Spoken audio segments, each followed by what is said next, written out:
I call the meeting of the Pinellas County School Board, May 9th, 2023, to order. This morning's invocation will be given by Reverend Dr. Don Conti of Trinity Presbyterian. The invocation will be followed by the Pledge of Allegiance, led by Vice Chair Ms. Laura Hine, and the national anthem will be sung by a student from the St. Petersburg High School Choir named Talia Smart under the direction of David Lawhead. So if you could please stand and remain standing until the conclusion of the national anthem. Reverend Conti, please share their invocation. Yes, right. I invite you to pray with me. Good and gracious God, we give you thanks for the gift of this day and the many opportunities that each of us have to do good, to make a difference, each in our own ways. We thank you for your presence, which is always with us, and thank you for the important work that you have entrusted to the school board as they make decisions that affect the lives of our children, our teachers, and the future through education. We pray, O God, that they will act in their best interest and give them your wisdom and a spirit of cooperation and peace to guide all discussions in this meeting. May this time draw us closer to one another and to you. Amen. I pledge allegiance to the flag of the United States of America and to the republic for which it stands, one nation, under God, indivisible, with liberty and justice for all.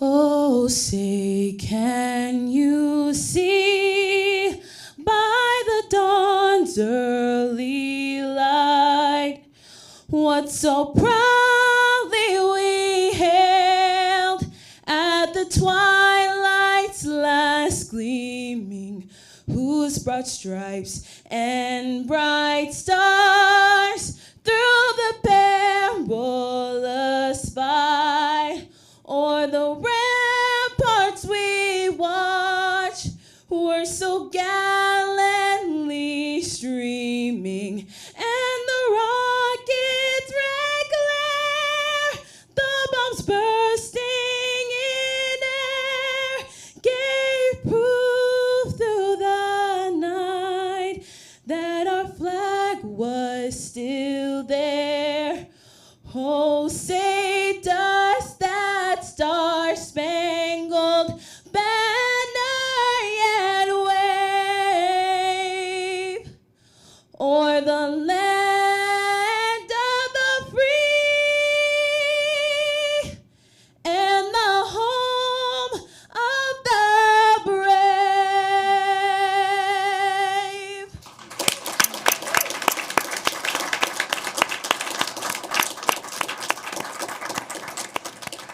Thank you. You may be seated. What a wonderful job. Thank you to Leah Smart and also Mr. Lawhead for that beautiful performance. Great job. Many of these students from the St. Pete High School Choir are busy this morning taking AP and IP exams, so thank you to those who came this morning in support. We know they're working hard every day to show their knowledge. And now I'd like to introduce today's video. Last week, myself and several board members had the privilege to attend the ribbon cutting of Paul B. Stevens Therapeutic Sensory Playground. It was a tremendous event filled with a lot of joy and a lot of smiles. Let's take a look at the playground and the impact that this will have on our students at Paul B. Stevens Exceptional Student Education Center. Brandon Alvarez's school has a new playground. You can't do this. Climbing. He's a pretty big fan. I'm really so happy I got this. Yeah, I'm really so happy. Paul B. Stevens ESC Center's Sensory Therapeutic Playground took 2 years to develop, and the school's therapists helped design it to meet their students' needs. It's amazing watching our students be able to, be as independent as possible and watch them communicate and move. Again, with the amount of independence has been worth all of the wait. Therapists incorporate the playground into their students' treatment plans. It means the world because we see these tiny little gains and sometimes we see huge gains and they all matter. The playground includes adaptive bikes, Good job, Diego. sensory stations, and equipment that works on students' mobility and communication. Where do you want to go? Go. Like the communication core boards around the playground. Slide. Slide. They are essential. Many of our students are nonverbal and they don't communicate in a traditional way. So to be able to have the communication boards outside in the same way that they're in the classroom lets the students generalize those skills and to be able to communicate in every setting in the school. The swings, students say, are also a favorite. I love our new playground because I can do so many things by myself. I like the slide, the playhouse, and the swing the best. School staff says their favorite thing about the new playground is the independence it gives their students. There is nothing better than seeing the joy for students to be able to access the playground the same way as their peers might. Kaylee Tracy, Fox 13 News. Yeah, every student deserves the chance to go play outside. Pinellas County Schools and Medicaid helped pay for that playground. Fantastic. It was an amazing experience to see that unveiled, and I'm excited to see what it will do in the future for our students at Paul B. Stevens. With that, we would like to welcome our Public Information Officer, Isabella Mascarenas, to introduce our professional and community organizations in attendance this morning. Welcome. Good morning. Good morning, Madam Chair, members of the board, Mr. Hendrick, and staff. It is my pleasure to introduce the following representatives of community and professional organizations. From the Pinellas Classroom Teachers Association, Nancy Velarde, President. From the League of Women Voters, Debbie Entricken. From the Pinellas Arts for Complete Education Coalition, Maria Cantonis. Today we have a presentation from the Student Rights and Responsibility Committee. Please welcome students Sophia DiFilippo and Ryan Lang from St. Petersburg High School and their principal, Darlene Lebo.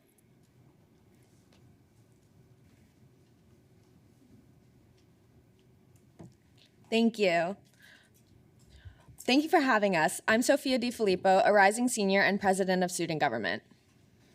I'm Ryan Lang, a rising junior and the junior class president for St. Petersburg High School. We're here from St. Pete High to share the highlights of the school year from academics, clubs, and sports. Semester 1, St. Petersburg High had 202 students make principal's list and 547 make honor roll. We've had 3 national merit finalists, Bronwyn Ewert, Sydney Moyer, and Gavin Tran, and we've also had 5 national merit commanded students, Stephen Gagov, Finn Hahn, Peyton Rakowitz, Frederick Spoor, and Laura Transky.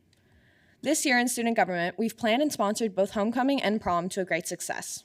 We've also begun a partnership with Historic Kenwood Neighborhood Association, which surrounds the school, hosting their annual bungalow event and giving tours of the school. We've also expanded their volunteering opportunities to our service clubs around school to make a bigger impact. Historic Kenwood Neighborhood Association sponsors the St. Pete High Student of the Month and donates to the Green Devils Closet and Pantry, which is an organization at our school founded by a teacher to help students access the materials and food that they need. Student government has also implemented monthly teacher appreciation, where we recognize teachers for their hard work and kindness with goodie bags and a note. In addition, we've begun quarterly student appreciation to recognize students who made honor roll and principal's list for each quarter with treats during lunch. The St. Petersburg High School's art program won the Scholastic Gold Key Award, and many students' artworks went on to be recognized on the state level and even nationally. We're excited to have the Air Force JR OTC program join us next year as well. And our 3DE program has continued to thrive in their case challenges at the school, state, and national level. They're expanding the program to more grade levels this coming year and are a model for other schools. Thank you.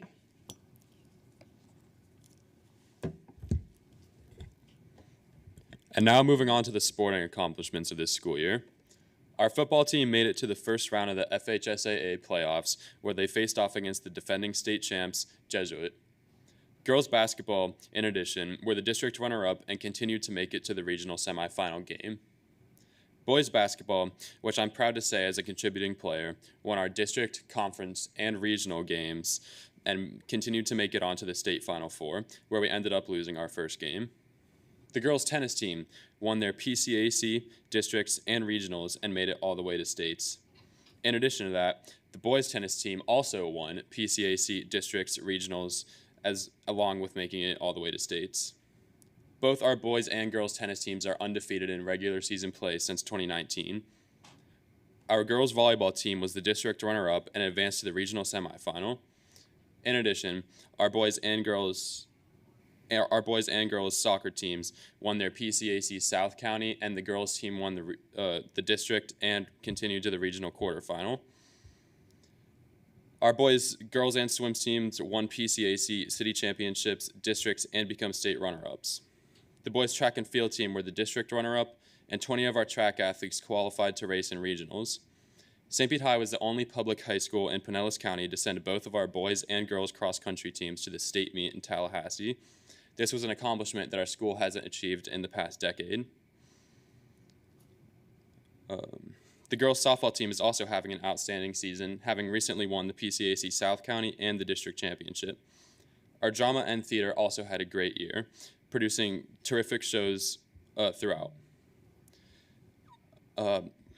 We are glad to report that student involvement in not just sports, but all extracurriculars was outstanding this year, and the future is bright for St. Pete High. Awesome. Thank you both so much. It was an excellent presentation. Thank you also to St. Petersburg High School's Principal Darlene LeBeau for being here this morning. Thank you so much. Thank you. Fantastic. We're going to move on to amendments to the agenda. Mr. Hendrick, are there any recommended amendments to our agenda this morning? Yes, Madam Chair, there was one recommended amendment. It was item 6.1, unfinished business. It was a policy update with PTA. Yesterday, we took that off the agenda. There's a slight change to the language, and we have time still in the policy window to bring that back in June and give the public a chance to consider it. So we'll bring that back in June. Thank you very much. Are there any other recommended changes to the agenda?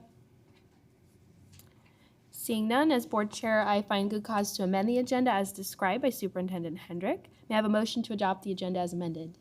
Motion. I have a motion by Mrs. Long, a second by Mrs. Meyer. All in favor, say aye. Aye. Any opposed? None. The motion passes unanimously 7-0.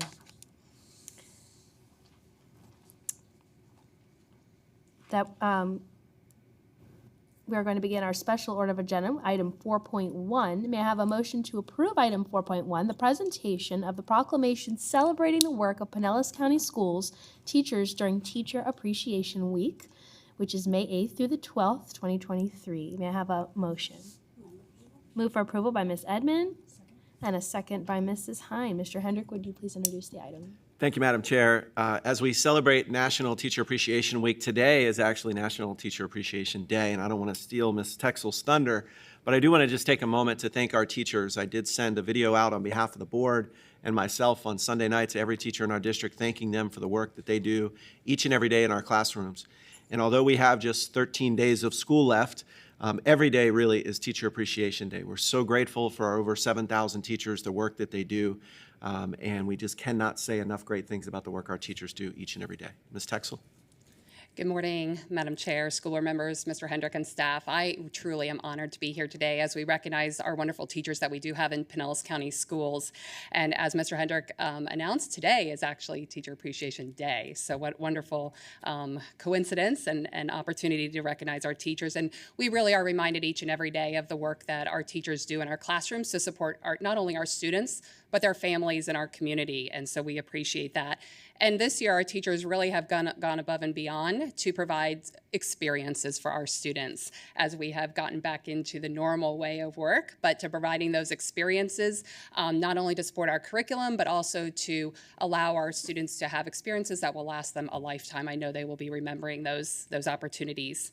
And our students do excel because of the dedication of our teachers, and again, we thank them. Our administrators, our parents, our students are providing many ways to provide thank yous to our teachers. I know some of it got kicked off last week as well, seeing lots of great posts and announcements being made. We do appreciate our communities and our local businesses for supporting our teachers as well. Always great to hear about those free treats that they get, and I know that they do appreciate those at this time of year.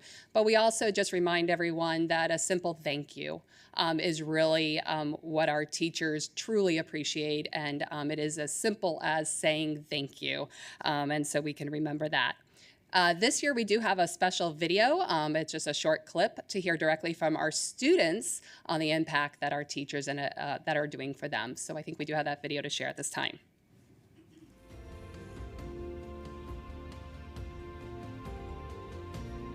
She makes me feel happy. My coach makes me feel encouraged. She always encouraged me to do my best. Being in Mr. Cantrell's classroom just makes me feel really comfortable and excited to learn.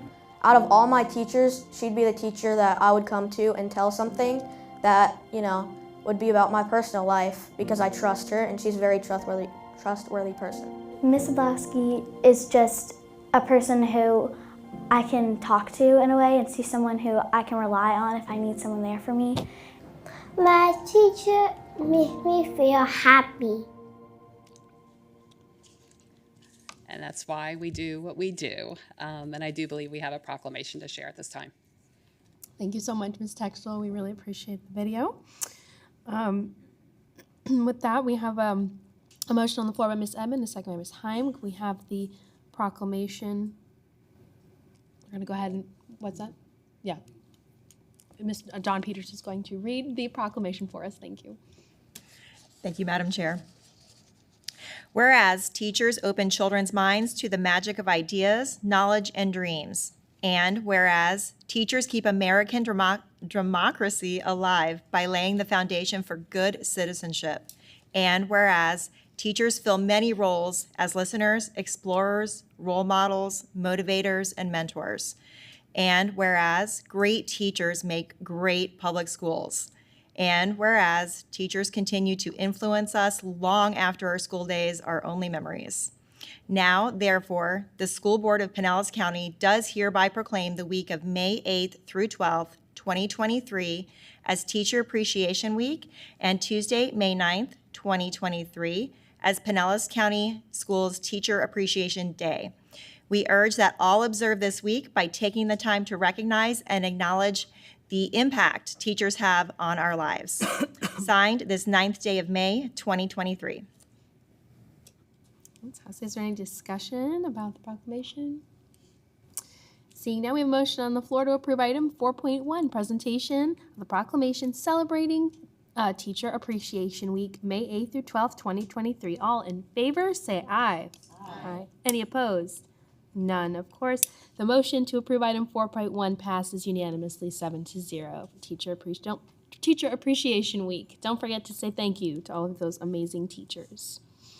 Next, we have 3 recognition items, 4.2, 4.3, and 4.4. We have the recognition of our 2023 Florida Prepaid College Scholarship recipients, the recognition of Thomas Byrne and Austin Shelby for their courage and service to the community, and 4.4, the recognition of various 2022 and 2023 awards for the school's police department. So board members, we are going to go down for these items to honor and take pictures with students and staff who are being recognized this morning. Mr. Endrick, would you please introduce all 3 items? Yes, thank you, Madam Chair.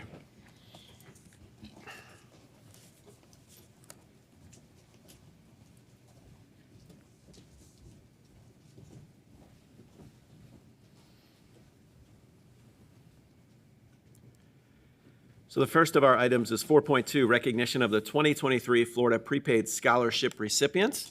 I'll call our Associate Superintendent for Student and Community Services, Ms. Lori Matway, who's going to describe our relationship with Florida Prepaid and introduce the 2 student winners to the board. Ms. Matway? Thank you. Good morning, Madam Chair, board members, Superintendent Hendrick, and staff. It is my pleasure to bring this recognition to the board this morning. For the past few years, we have been partnered with Pinellas County School District and the Florida Prepaid College Board to promote open enrollment season. Because of this partnership, they allow us to award 2 college scholarships to students with academic excellence, and a little surprise for later because it really goes along with what Ms. Texel was sharing just a moment ago. These college scholarships are valued at $8,000 each. Interested seniors completed an application through the Pinellas Education Foundation Scholarship Program. The committee reviewed the applications and selected students with outstanding academic performance, as mentioned, but most importantly, interested in pursuing a career in education. We are growing our own. This year, we have 2 recipients, Latimar Vasquez Rios and Asia Evans. I will introduce them one at a time. Latimar is a senior from Bogosiega High School with a GPA of 4.25. She plans to attend St. Pete College and then transfer to USF. Go Bulls. Latimar received the following honors while in high school: the Anna Maria Hispanic Achievement Award, Dr. Vilma Fernandez Achievement Award, Art Exhibition for Pinellas, All-County Orchestra, and States. When asked to describe how a teacher has profoundly impacted her, and I quote, "In art class, I was free to be myself and let my creativity flow. The teacher publicly acknowledged my talents to the rest of the class and entered my artwork in competitions. It always felt great to win these competitions. This support built my confidence and transformed me into the much happier person that I am today. My art teacher was always nice to me. And I hope that someday I will have a similar impact on someone who may be struggling like I was. She is a shining inspiration that has led me to pursue my education and a career in art as a teacher for Pinellas County Schools." Please welcome and congratulate Latimar Vasquez Rios.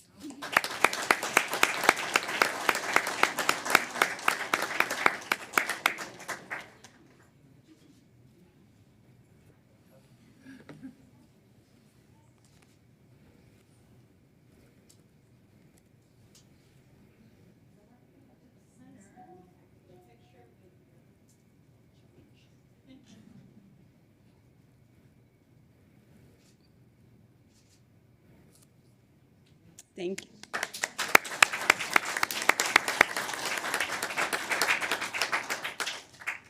Our second recipient is Asia Evans. She is also a senior, and she is from Lakewood High School. She has a GPA of 3.73 and plans to attend Florida Gulf Coast University. Asia has been extremely active in school. She is captain of the cheerleading squad, secretary of Student Government Association. She's been president for her junior and senior class. And when asked to describe a teacher that was profoundly impactful for her, she wrote, "Miss Moore has sent me every scholarship opportunity that she has received that I could apply for. She is continuing to guide me every step of the way and has helped me face all the obstacles that she's encountered thus far. I originally applied to college as a health sciences major, but I've decided to pursue education so that I can be that support for other students. Without Ms. Moore's support and encouragement, I don't think I would have made it through high school. I believe that every student needs that, and I want to contribute by becoming a teacher." Please welcome and congratulate Asia Evans.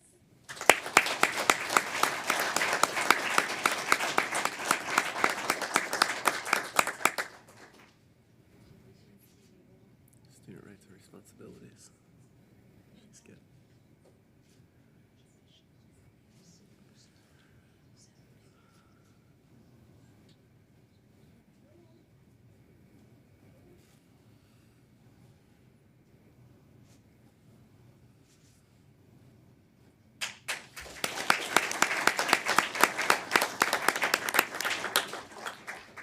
Board members, I also want to recognize not only are they receiving the $8,000 scholarship, they are also receiving another $1,000, which they didn't know about, for the Florida 529 Savings Plan. So congratulations to these 2 recipients.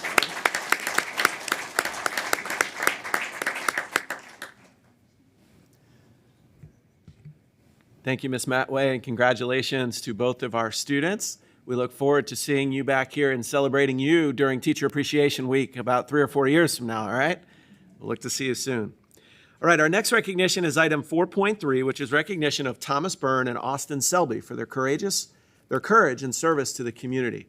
I'd like to call up Mr. Mike Hewitt, our Director of Maintenance, who's going to recognize these employees. And I also want to recognize a few members from the Clearwater Fire and Rescue Department who are here today, and you'll hear part of that story, and I may miss one, but let me recognize them. Fire Chief Scott Ellers, Deputy Chief Marvin Pettengill, Division Chief Javon Graham, Division Chief David Cadeau, Lieutenant Robert Polisi, and Fire Medic Glenn Hannigan. We thank you all for being here today to help recognize our employees, who you're going to hear demonstrated with great depth our core value of the commitment to children, families, and the community. Mr. Hewitt. Madam Chair, school board members, Superintendent Hendrick, and staff, it's my honor to be here today to present to you Mr. Thomas Byrne and Mr. Austin Selby for their heroic efforts on March 2nd, 2023. On that day, there was a single vehicle car crash on the Bayside Bridge. Mr. Byrne and Mr. Selby were en route to a work site, and while on the Bayside Bridge, witnessed the vehicle accident.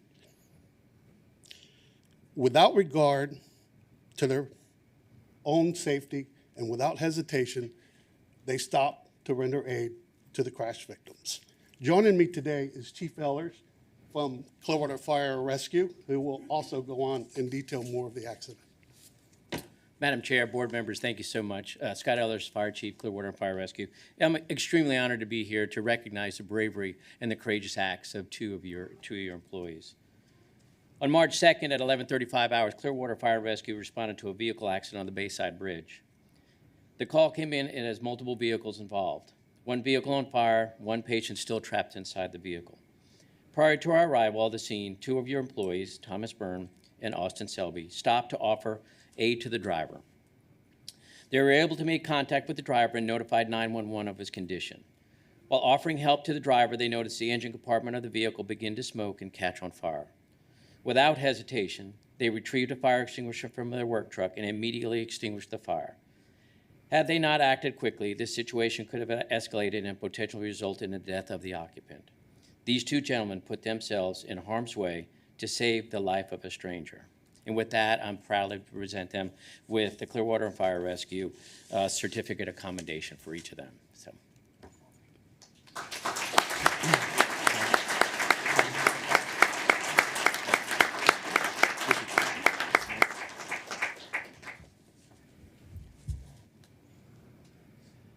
And if all four of you will come up and take pictures with our board. Thank you.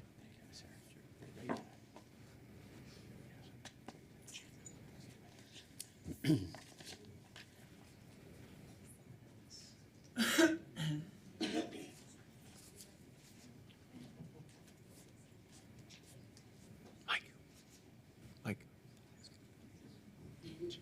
Get in there.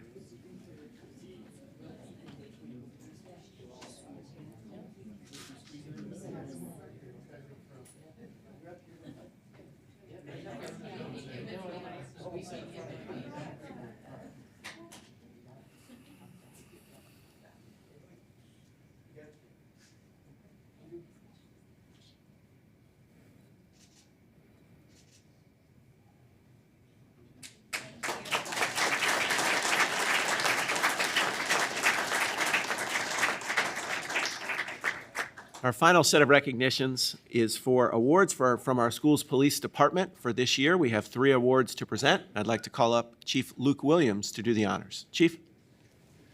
Thank you, Mr. Hendrick, to the chairperson and to the board. I want to thank you all for giving me this opportunity.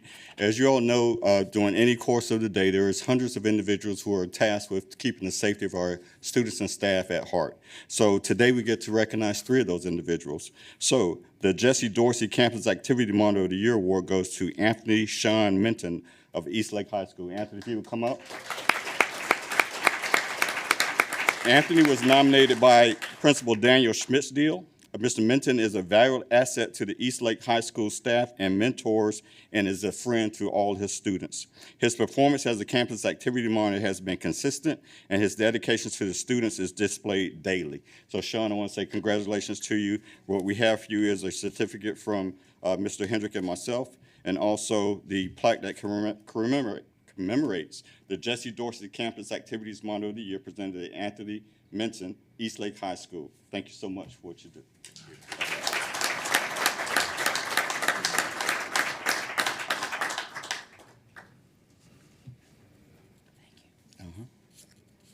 Joining him is Principal Dan Schmidtdeal from Eastlake High School.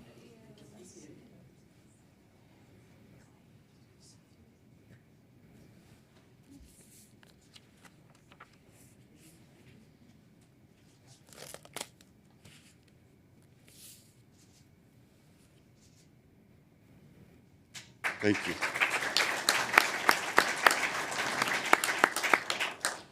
Next, we have our School Safety Guardian of the Year award that goes to SSO Omar Davis of Bel Air Elementary. Omar, please join me up front, please.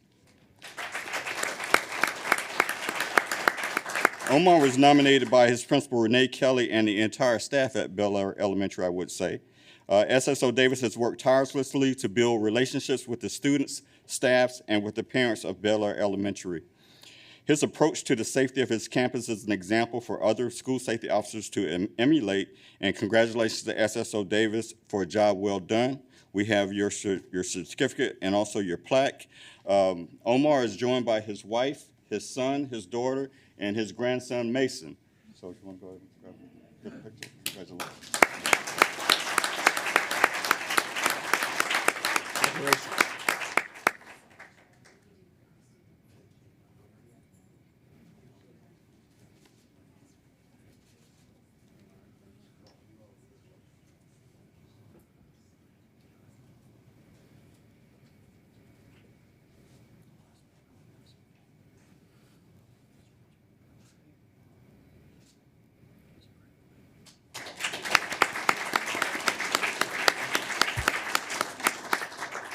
And our last award is for the School Safety Officer, the School Resource Officer Deputy of the Year. And this year it goes to Deputy Robert Levenois of Hollins High School in the Pinellas County Sheriff's Office. Robert, if you come up, please. Deputy Levenois was nominated by Principal Robert Florio. He has a calm and soothing presence on the Hollins High School campus. Deputy Levenois is a perfect fit for the students and works extremely well with all he comes in contact with. Hollins High School is safer because of his presence and dedication to the students of Pinellas County. Deputy Levenois is joined by Captain Michael Leinert, Lieutenant Paul Langlis, Sergeant Brett Mowat, and Sergeant Stevie Thomas. Congratulations and thank you for your consistent presence and professionalism while creating a safe learning environment for our students. Congratulations. All right. What we have for him also is a tradition we've started now is we have an SS or a SRO pin that we give that he can proudly wear with the other 5 recipients that I presented to him. Here's your plaque and also your certificate. Congratulations and thank you so much. Thank you. Captain Leinert and Lieutenant Langlis.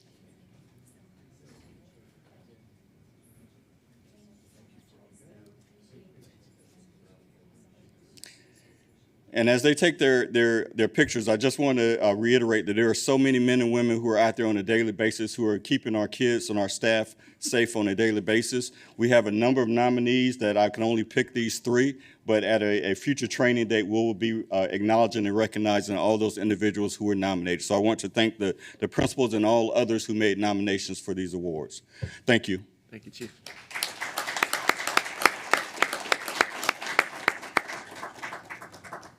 Congratulations to all of our recipients today, and our board will come back up and continue with the rest of the meeting. We want to thank our SRO of the Year, our SSO of the Year, Campus Monitor of the Year, our 2 employees from our maintenance department, thank you so much, and our scholarship recipients, great awardees this morning.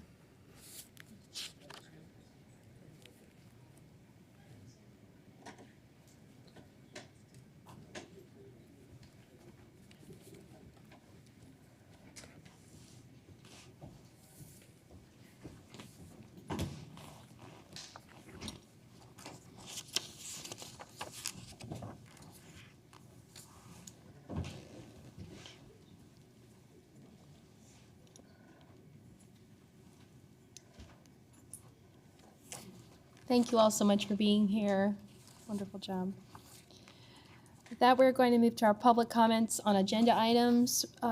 This morning, members of the public have 3 separate opportunities to address the board when we gather for business meetings. The first is public comment on agenda items. The second is on public hearings, most of which are policies, and the last is after our meeting when speakers may address the general business of our district.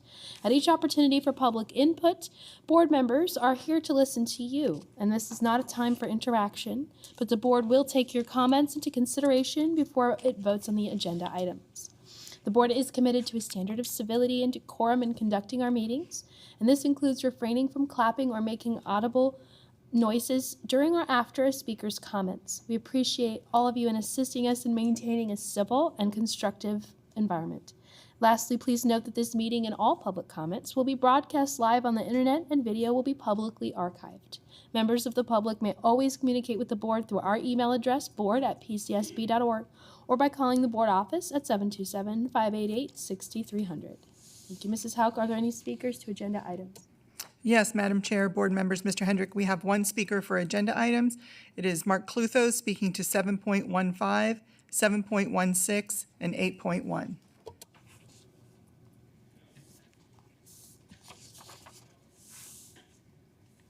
Mark Clutho, Largo, 7.15.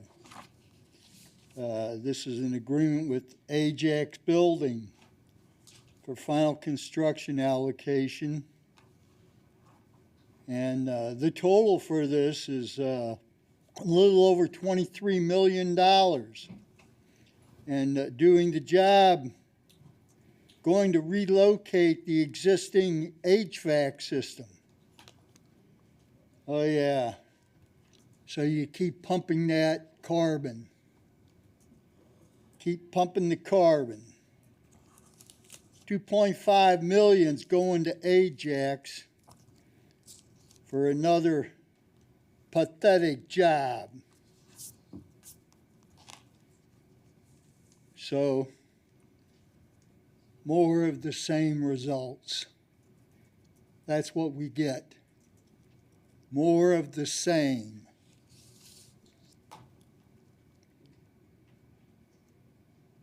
Another sick building. You don't fix the buildings. And that's another patchwork. You don't get it right.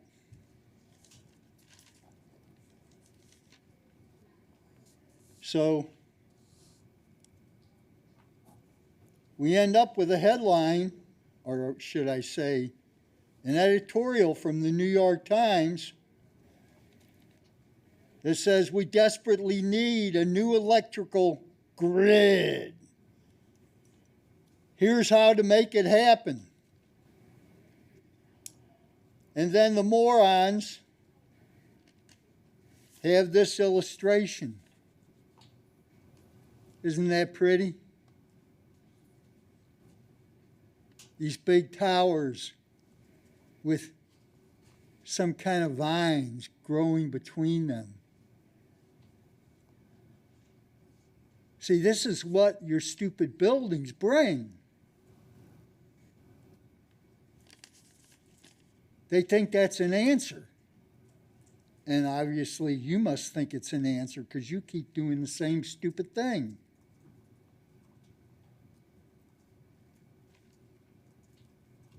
The hole keeps getting deeper and deeper. And the carbon keeps going into the atmosphere. So then you have a headline like Rising Tide of Dire Warnings from Bad to Worse. Scientists present new sea level rise findings.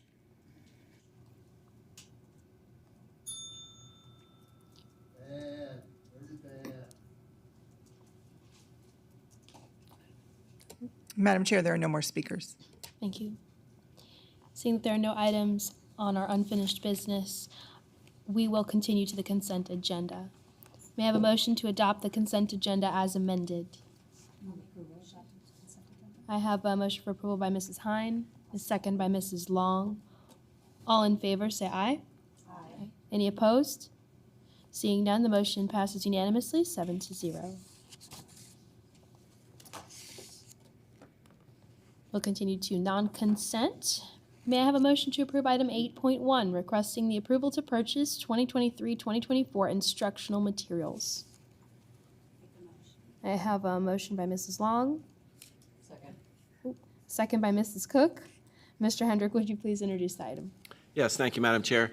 Call up Dr. Dan Evans, our Associate Superintendent for Teaching and Learning Services, and also here is Megan Fry, our Instructional Materials Coordinator, to present this item, which per state law this last year now has to be on the non-consent agenda each year for the board and the public to consider. Dr. Evans? Thank you.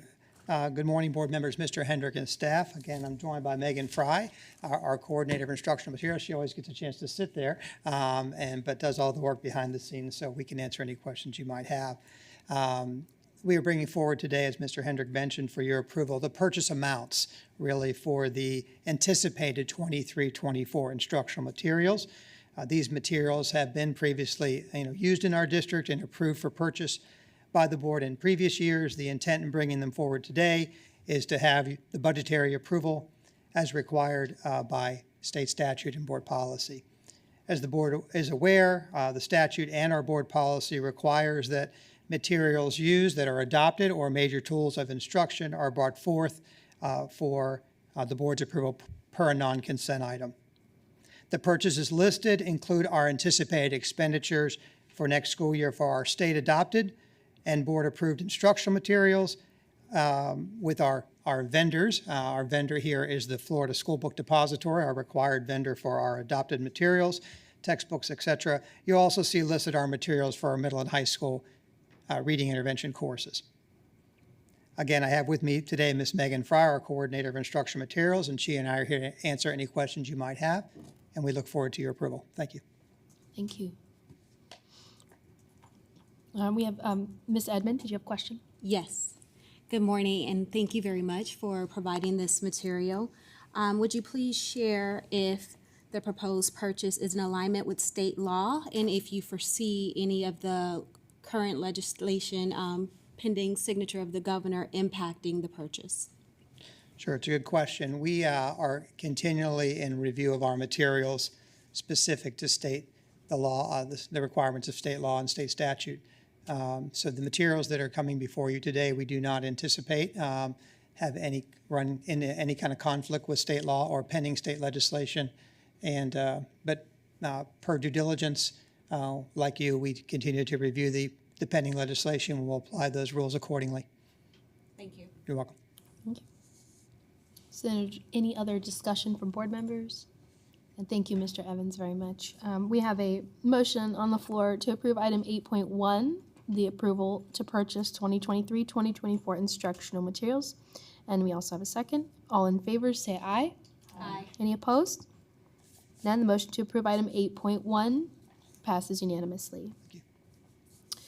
Next, may I have a motion to approve item 8.2, requesting the approval of food and nutrition product and procurement and delivery services agreement with Gordon Food Services, Inc. Do I have a motion?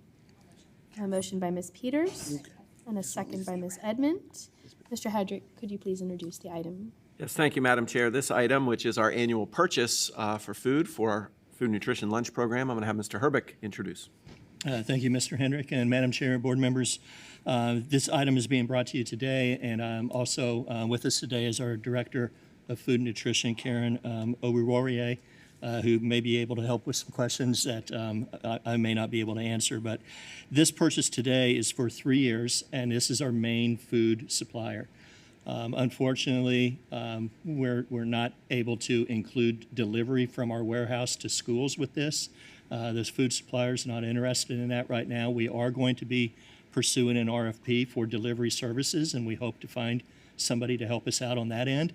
But the purchase that you see in front of you today is really just the food itself and the delivery of the food from various warehouses around the state to our warehouse at Walter Pinnell. And then from that point, we pick it up and take it to the schools.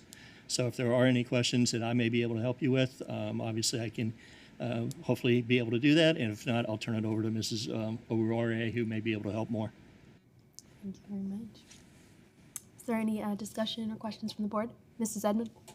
I would just like to thank you and Mr. Herbick and staff for your hard work on this. Per one of the questions I submitted, there is a cost saving for this, and there won't be any structural changes within the food and nutrition department. So thank you. Thank you very much. Seeing no further discussion, we have a motion on the floor to approve the item request 8.2 by Ms. Peters and a second by Ms. Edmond. All those in favor say aye. Aye. Any opposed?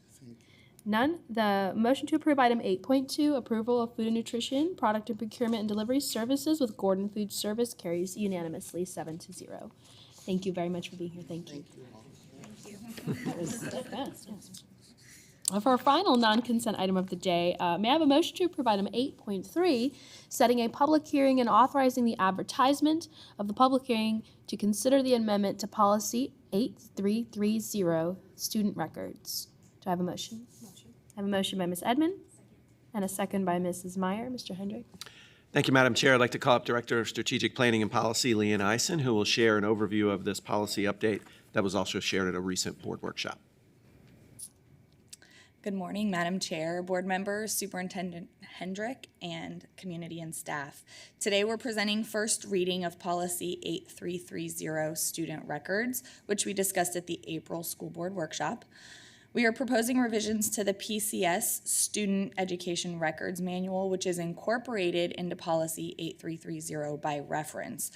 So anytime the manual is updated, the board must approve the revisions to the manual, and the policy must be updated to reflect the latest approved version of the manual. The proposed changes to the manual update state and federal definitions and laws, including the Family Educational Rights and Privacy Act, which is also known as FERPA. It streamlines procedures related to the student and family rights regarding educational records and removes internal processes that are used only internally by the records department. We recommend setting the public hearing for June 27th and authorizing the advertisement of the public hearing for these amendments to Policy 8330, Student Records. Thank you very much, Ms. Eisen. Is there any discussion from board members? Any questions? No, I think you did an excellent job. Thank you. We have a motion on the floor to approve item 8.3, setting the public hearing, authorizing the advertisement to consider amendment to Policy 8330, Student Records. We have a motion by Ms. Edmond and a second by Ms. Meyer. All in favor say aye. Aye. Any opposed? None. The motion carries unanimously. 8.3, setting the public hearing and amendment to Policy 8330 passes unanimously. Thank you very much. In new business, do we have any items introduced by our superintendent? Yes, thank you, Madam Chair. I wanted to start this morning announcing that this morning in Miami, Governor DeSantis signed House Bill 1537, which is over 100 pages long, but part of that is something we've been waiting on, and it's an update on concordance scores for our seniors in the class of 2023. So the Superintendent's Association across the state and myself petitioned our legislators, and thank you, Board, for your support with this, to ask the state to consider concordance scores for our current seniors that were consistent with previous years. And the state did that for a portion of the graduation requirements, including English Language Arts. For mathematics, they allowed the PERT score to come back, which is important because students can take that on demand, but they did have a much higher passing score on the PERT. And so while it was not everything that we asked for to have the same exit requirements for students in previous years, it is a big relief to a number of students. And as of this morning, literally hundreds of students in Pinellas County Schools are now graduates as a result of this legislation. So we thank the governor and our legislators. I believe it was a unanimous vote in the legislature to add this to House Bill 1537. So moving on to some celebrations, I know we saw the video about the sensory therapeutic wheelchair accessible playground. Paul B. Stevens, I want to thank our board members who were able to attend. What a great site for our students. And we talk about the student experience, and it includes every one of our schools and much needed. I want to also thank Mr. Herbick and his team. As it was mentioned in the news report, it took about 2 years. Those aren't easy things to build, but it was a great project, and thanks to his team for making that happen. I want to congratulate and celebrate our students who we recently recognized at our honors breakfast, more than 60 high-achieving juniors and seniors who were honored at the annual honors breakfast on April 28th. Many of our board members were able to join us at USF St. Petersburg. They are students who earned impressive scores on advanced placement exams and the national PSAT. This year we honored 3 times as many students as in previous years as our students continue to excel. Recently, our Battle of the Books champions were crowned right here in Conference Hall. You heard earlier this year about our boys' Battle of the Books, but this was for all students. And congratulations to Eliza Nelson Elementary School, Tarpon Springs Middle School, and Osceola Fundamental High School on winning the Battle of the Books championships. The program is designed for students in grades 3 through 12, in a Quiz Bowl-styled challenge, and the students have been working on that all year. And we're proud of all 17 schools who made the finals, and certainly the 3 champions. The last couple weeks of school have so many events, but one that I wanted to just bring forward is the consistent display of student artwork across this district and in community organizations. In the past several weeks, we've had over 800 student artworks chosen for display at art centers throughout the county. This includes 91 students in the Taking Shape exhibition at the Dunedin Fine Arts Center, which is on display until May 12th. 58 works currently on display at St. Petersburg College Clearwater campus. 75 works in the Word and Image exhibit at the Marine Arts Center, 250 artworks, 61 photographs, and 33 films in a recent exhibition at the James Museum. 220 students recently recognized on stage at the Mainsail Art Festival at Vinoy Park, and all of these can be seen in person, but also on our visual arts webpage in the PCS Virtual Gallery. Congratulations to all of our students, and thank you to our teachers who push our students to submit artworks and be recognized in these great exhibitions. I want to thank the Tampa Bay Rays and a number of community partners who continue to invest in a group called the Positive Coaching Alliance that does training for our coaches across our district, and recently recognized one of our coaches, Ian Matthews at Osceola Fundamental High School, as our Coach of the Year with the Positive Coaching Alliance, and one of our seniors, Devin Daughtry, who received a scholarship at a Tampa Bay Rays game recently. Thank you for the Positive Coaching Alliance support of athletics in Pinellas County Schools. As our board knows, and certainly the public knows, our students have begun the progress monitoring FAST assessments. They began last week. Most of our students took the English Language Arts assessments. This week is mostly mathematics. There's also science assessments this week. And then the end of course assessments occur next week. We also have advanced placement and IB and ACE testing going on as well. And so as you heard earlier from some of our students at St. Pete High who may have joined us there at school testing this week. One of the great things about the FAST assessment is the turnaround in results. The students take the assessment. That evening it populates in the state database, and normally within about 24 hours we're able to pull that into their focus account. So the students and parents can see those results right away, which is quite a change from the 6 to 8 weeks it normally would take to release those scores. The state also has a portal that parents can go in and look at those results, but certainly you can find them in the focus assessment platform. We want to remind all of our students to continue to do their very best on that and thank our parents and teachers for all the interruptions that come with that, but also it has been very, very smooth in terms of technology implementing those assessments this year. On May 4th, our district launched a new community newsletter called Together PCS. It's designed to highlight great stories from all kinds of things across Pinellas County Schools, but especially our alumni. I know our board is always amazed at some of the stories they hear about alumni from Pinellas County Schools over 100 years of great graduates, and we're highlighting some of those in a monthly newsletter. I encourage the public to sign up. You can do so on our website. It gets delivered to your email each month. On May 1st, we celebrated National Decision Day as members of the class of 2023 announced their post-secondary plans. You can see many of them on our district website, and I wanted to just highlight some of the places where our graduates who will start graduating this Saturday are going. They're attending all branches of the U.S. military, nearly every state college, public and private, including, of course, St. Petersburg College and Pinellas Technical College, as well as Eckerd College and USF St. Pete, all here in Pinellas County. But out-of-state schools include Alabama, Auburn, the Berkeley College of Music, Brown, Cornell, Dartmouth, Clark Atlanta, Georgetown, Georgia Tech, Hawaii, Indiana, Ohio State, Penn State, Pittsburgh, Savannah State, Tennessee, Virginia Tech, and many, many more. You can see pictures of students and where they're heading on our website, but certainly we are proud of the class of 2023 and look forward to their great works in future.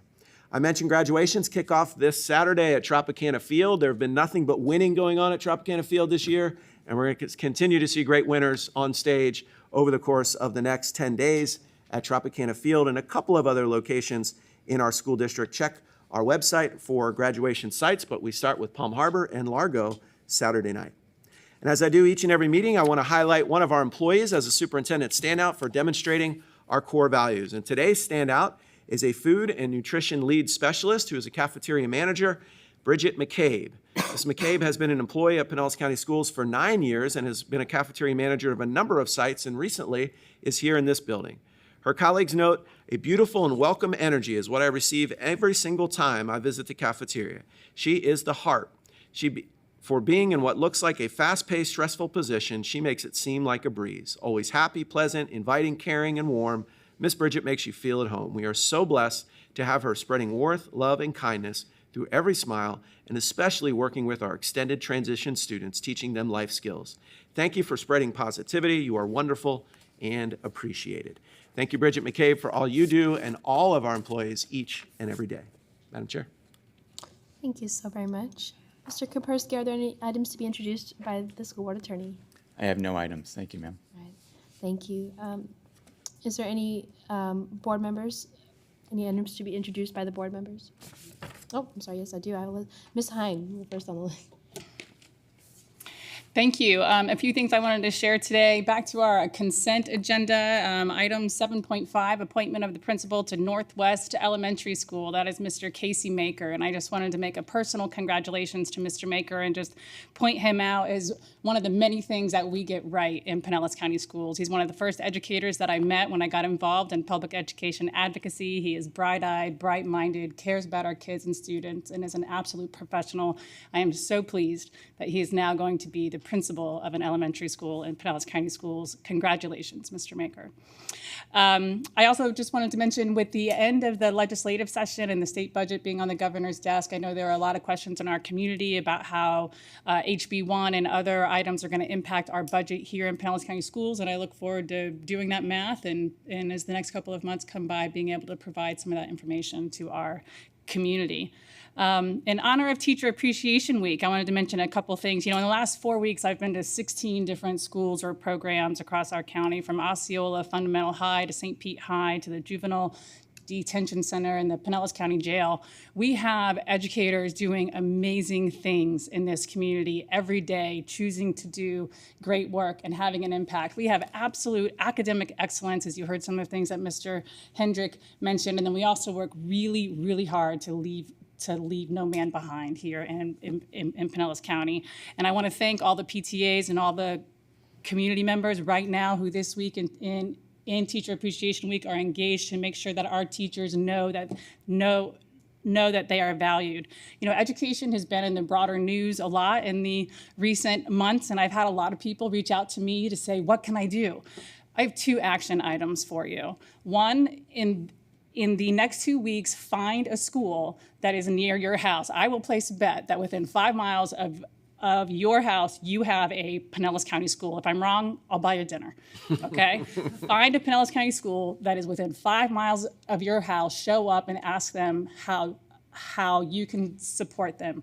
Write a thank you note, bring some loose flowers, bring some treats, whatever you think it is, but in the next 2 weeks, that's one action item. In the month of June, I would like for you to get on our website and figure out how to register as a volunteer. If you can't figure it out, call me. We have so many opportunities to mentor, to tutor, or to work with our teachers and staff, to volunteer on a SAC or as part of a PTA to support your schools. So much good work happening, and that is what you can do to have a positive impact on public education. Thank you. Thank you. All right, Mrs. Cook. I want to do very much the same thing as far as thanking the teachers, but I want to congratulate the seniors that are going to be graduating. I know Mr. Hendrick brought it up, but this has been a lot of work on their part, years of staying on track, focusing on what they're supposed to be doing, and I just want to congratulate each and every one of them. But at the same time, I want to thank every single teacher, pre-K through 12, that helped these students get to that point. They worked day in and day out, year after year, making sure that they were meeting the needs of every student. And not only because it is Teacher Appreciation Week, but it should be Teacher Appreciation Year. And I want to thank them for what they do for every child that's going across the stage. The high school students get to actually, the high school faculty actually gets to see the rewards of those students walking across. But I hope that during the next week or so, every person that has worked, as I said, pre-K through 12, takes a moment to say, we did a good job. Look how many of our students graduated. So thank you for your efforts, and thank you for everything you have done for the students over the year. Well said. Ms. Meyer? Thank you, Madam Chair. As a fellow educator, I just wanted to thank all of our teachers here in Pinellas County for the impact that they've made this year and years past. And as the year closes out, I'm with you in where we are. I know we're all tired and it's been a long year, and there's a lot coming on the horizon that is somewhat unknown, but I still want to thank every single one of our teachers for all of their hard work, and I appreciate you very much. I also want to congratulate all of our seniors who are graduating this year. This is such an exciting time of year, and I look forward to attending many of the graduations here in the county. Our students are excellent, and we can see that at every meeting that demonstrated here and at all of the schools that we get to visit. And I'm just so proud of our students. So congratulations to you, and thank you to all of our educators. Thank you. Ms. Long? Thank you. Thank you. I also want to say thank you to the teachers. We have a wonderful teaching staff, and it shows with the love and the dedication they put into their jobs. Mr. Hendrick, I want to thank you because one of your goals was to try to raise student morale or teacher morale, and that has happened. I've been going to many of the elementary schools, and they're just enjoying their year. They're doing great. However, one concern I really heard loud and clear from elementary teachers is the scanning of books, especially for the lower grades. 3 hours isn't even a basket. You know, they have their books in baskets, and they're not getting done. It's going to be 3 hours per basket. Is there anything we can do to help the teachers? Because this is really weighing heavy on them. Yeah, thank you for bringing it up. And absolutely, number one, whatever it takes in terms of getting it done in terms of pay for teachers. You know, we looked at an average, and that was about the average. But certainly those who have 2,000 books in their room, as some of our youngest teachers do, or younger grades do, we have additional funds for them. We're also, Dr. Evans is going to be rolling out some additional supports. You know, it's important that teachers own their own collections, and that's why we didn't say someone will come in and do it for you, because you have to, as a teacher, certify the books in your room are yours, right? But as we get closer to the end of the year, paraprofessionals, other folks can come in who are employees of the school district to assist the teacher who may be backed up. So Dr. Evans is rolling that out, but also it is critical that teachers know the books in their room, and that's why we started with having them do it. Every school I visited last month, I've asked teachers and librarians, how's that going? It's going fine. The scanners are working great. It's just a matter of if you have thousands of books, there's no way around the time it takes to do that. And schools that have bilingual programs or different ethnic groups, they have their own sections. As a board member, can I go and help teachers? You're an employee of the district, you certainly may, Mrs. Long. Okay, thank you. I'll be out there. Teachers, if you need me, call. You'll get more than a couple. I know. I'm ready. Yeah, I think it'll be fun. And we interact with the teachers, and I think that's important. I remember the days very well. Thank you, Ms. Long. Mrs. Edmond? I would just like to remind the community that there will be a Listen and Learn May 24th at 5:30, held at John Hopkins Middle School. And for additional information, you can visit the website. I hope to see you there. I would also like to congratulate Mr. Maker on his new appointment. I had the opportunity to work with him when I was employed at Midtown Academy.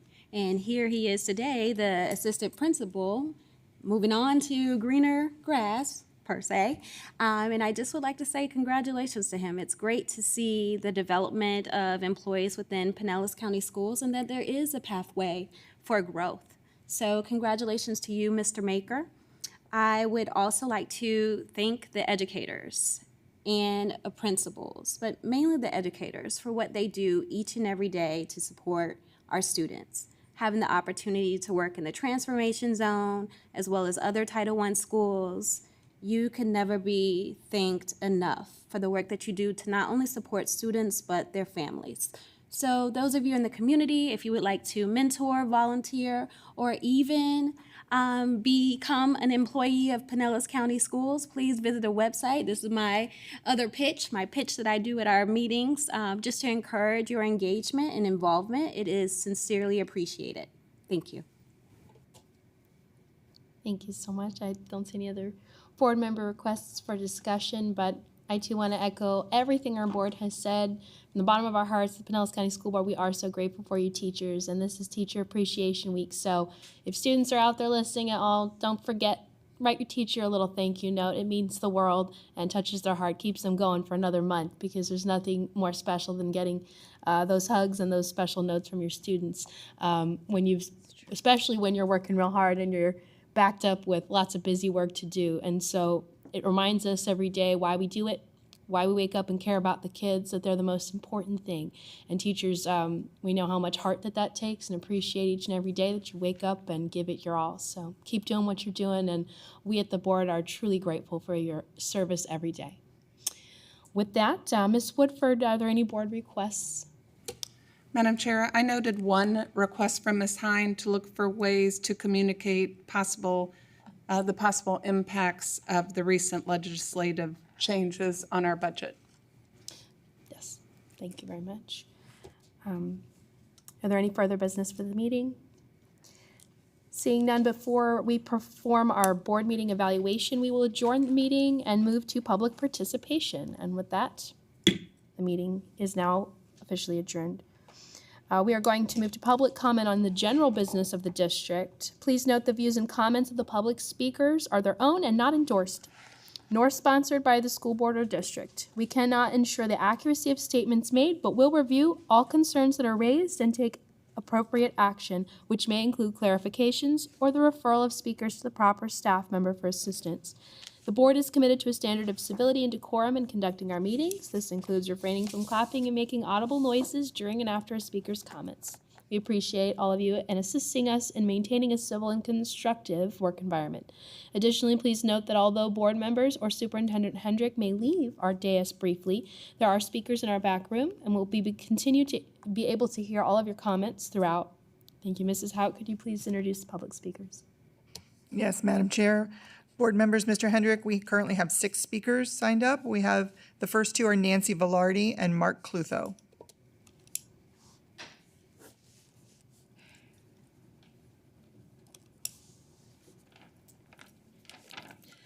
Good morning, and thank you for your kind words for our educators.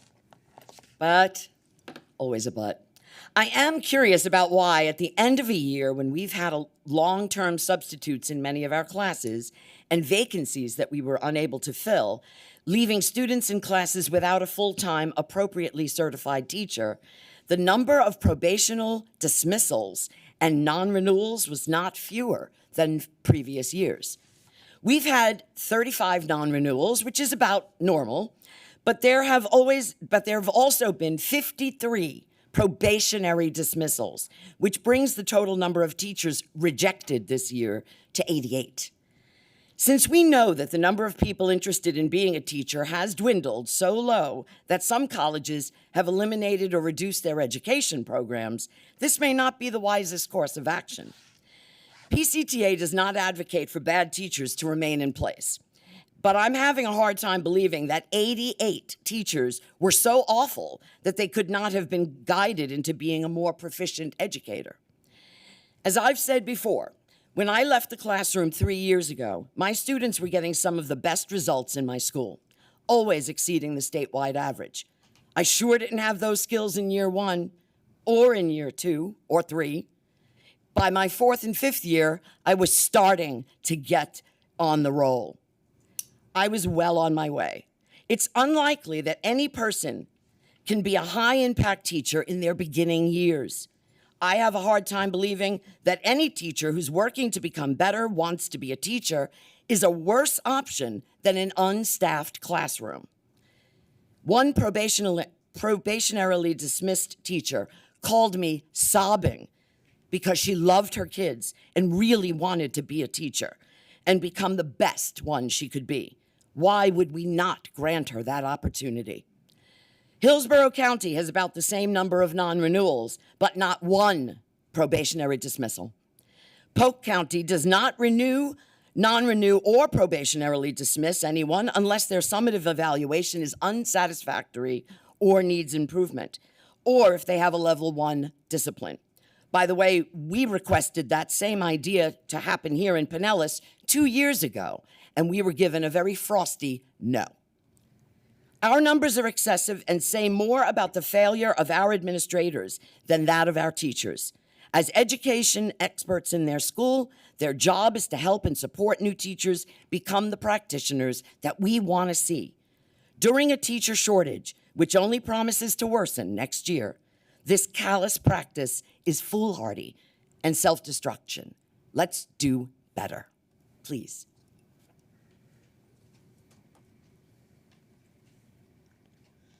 Mark Clutho, Largo.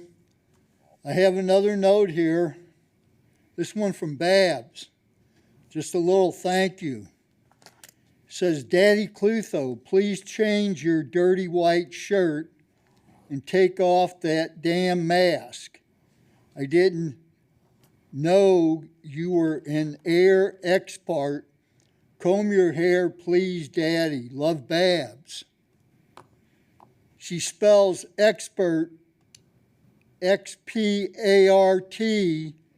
and no, N-O-W. Wonder if she's a Pinellas County student of the past. She can't read what's on the front of the shirt, you know, because you censor what's happening here at these meetings. Well, getting back to this, we desperately need a new electrical grid. Here's how to make it happen. You don't make buildings like that new one up there at Clearwater High School. See, the grid is sending electrons through those wires. I don't know if you understand how this works. But see, the key word is decentralization. See, they're talking about renewables, wind and solar. Well, when you decentralize, then the sun that they're talking about, that's falling somewhere else, not on the roof of the buildings at Clearwater High School, needs to be moved to that building, which is completely asinine. Maybe you don't understand this, I don't know. But there's a tremendous amount of line losses, wasted renewable energy. And these stupid morons here who say they have expertise, such as you people that claim you're award winners, are destroying the future. Thank you.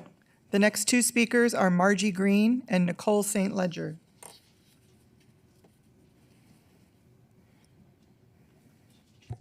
Hi, everybody. I'm so glad to be here today. I haven't been to a school board meeting since the early 90s when I was an advocate for Bogosega High School. So it's still morning. Good morning, Superintendent Kevin Hendrick, school board members Lisa Kane, Carol Cook, Caprice Edmond, Laura Hine, Eileen Long, Stephanie Meyer, and Dawn Peters. My name is Margie Green. I want to thank you all for caring so much for our students, faculty, and families through these very difficult times. I had the privilege of being a Pinellas County School volunteer for 20 years, from the day our son entered kindergarten at Azalea Elementary School in 1978. We were blessed to have the most amazing teacher, Mary Alice Farrar. I was a mother's helper in her classroom. Mrs. Farrar taught her classes the alphabet with the letter people, and I fondly remember Mr. S with his super socks. Mrs. Farrar had a reading corner where our sons loved to pick out books from her gigantic classroom library and start their journey toward the enjoyment of reading. I now have the privilege of being a partner for 7 years at Campbell Park Elementary School with amazing principal, Mrs. Kathleen Young Parker, and the most incredible young man, Carlos Child. There are 491 students, pre-K to 5. Currently, 123 students, 25% of our student body are homeless. 100% of our student body receive free lunch. Our school grade is C, which is good, but I'm looking forward to the day when we will earn an A. The Pinellas Education Foundation offers our students 2 programs, Reading Recovery and the Pinellas Early Literacy Initiative.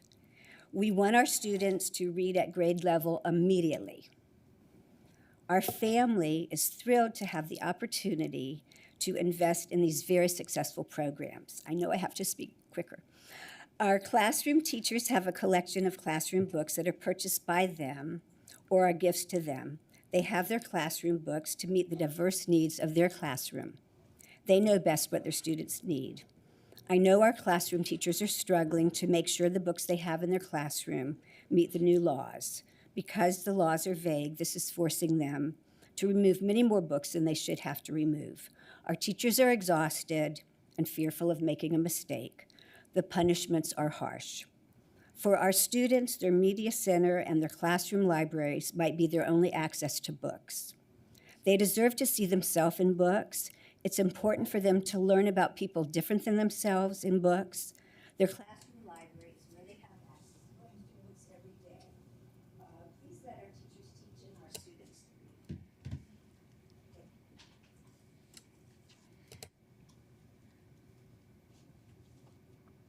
Good morning.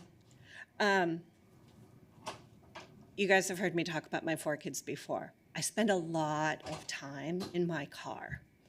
I listen to a lot of my children's indie alt-rock music. Fortunately, they also like the 80s and the 90s. We're good.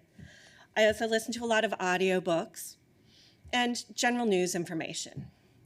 I was riveted recently by an interview of a headhunter in the tech corporation talking about the market layoffs going on in the tech industry right now. It was riveting. I know, not normally my thing. But she was discussing how in that market, everyone in the tech industry, whether they were the lowest of the workers to the CEOs or on the boards, knew what was happening in that industry market. They knew that layoffs were going to be happening, and they understood. What happened, and this has been in the press a lot recently, is how different companies handled it.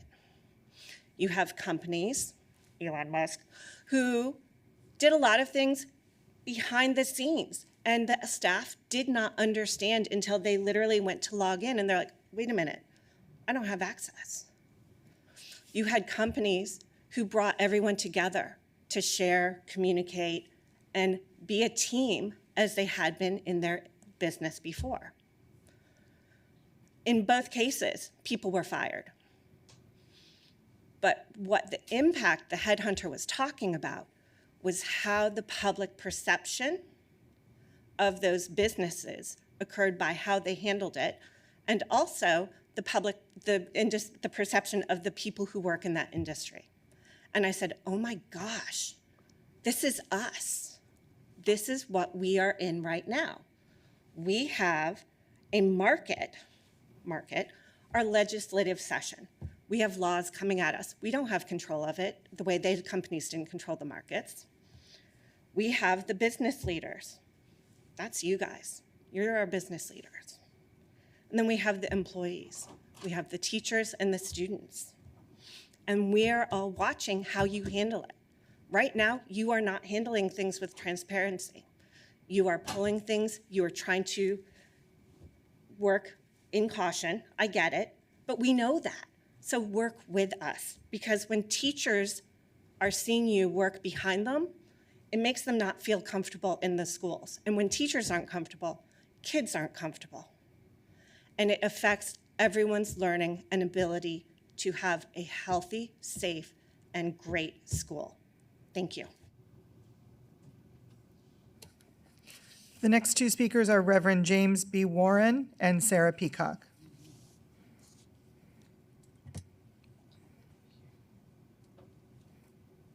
My name is Reverend James B. Warren. 35 years ago, I was 28 years old, Pinellas Park High School, maintenance man, going from the old High Point around to the school. And that really did something terrible to me. I had full a lot of anger because the two boys that did the shooting got slapped on the hands. But now, we back, already got 6 years old shooting kids, people in school. What I'm asking the board is simple. I was riding to school, by our school, I saw kids kept going out the exit doors. I said, no wonder all the shooting goes on. If I saw it, some range person could do the same thing. They could go at that door, you could block the door, go and kill. I'm asking y'all to put an alarm on every door, exit door, in Pinellas County School to keep the kids safe and the teachers safe. They don't ask for, and put a camera there at Walmart and all the other buildings. Nursing home can have an alarm on those exit doors, save a lot of life. I don't want no child, nobody to go through what I went through. Seeing Mr. Allen dead, seeing Ms. Blackburn shot, ever want to experience that no more. So if Walmart could do it and all other places, we could do it too. And I want y'all that don't think about it, just get it done, please. Put that, because the kids been putting blocks on those doors, going in and out, smoking their vapors, whatever they want to do. And when I passed by the school, I said, no wonder all these schools, and the officer won't have time to react on it. A lot of dead children and teachers be dead. That's why I'm asking for y'all to get that done. Don't think about it, get it done, okay? I'm asking every last one on this board to get that done. Simple. Alarm on that door. So when the kids want to go out, smoke, and do what they want to do, they won't be able to do it because alarm go out, and put a camera there so you can bust the kids who did that. And by the way, get a teacher more power than the principal.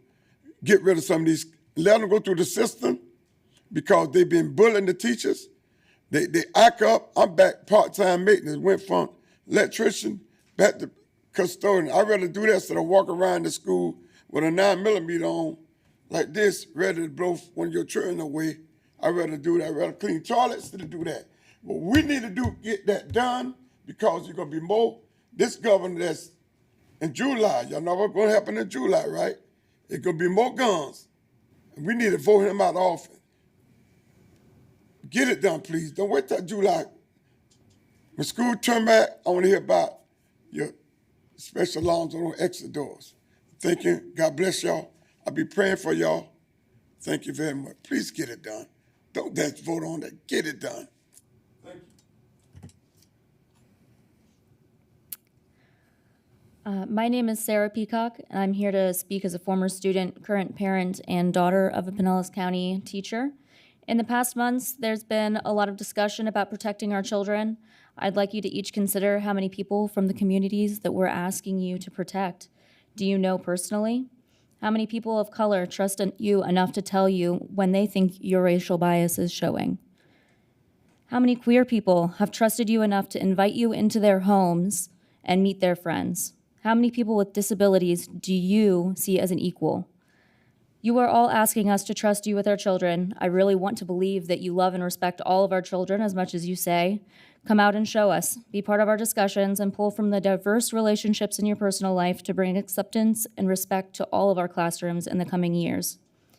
I'm also here to encourage the board to set aside time at the beginning of each speaking opportunity for teachers and students.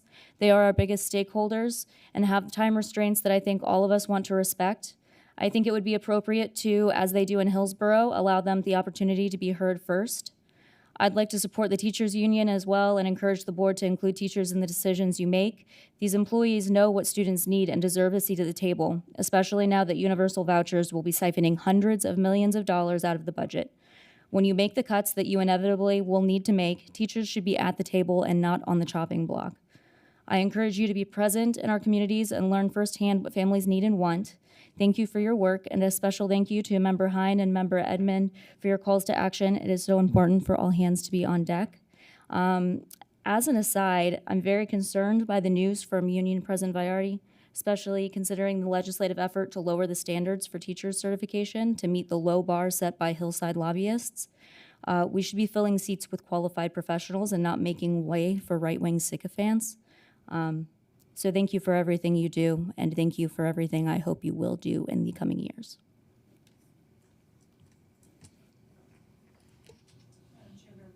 There are no more speakers. Thank you very much. Thank you all for attending today's meeting, and have a lovely afternoon. Thank you.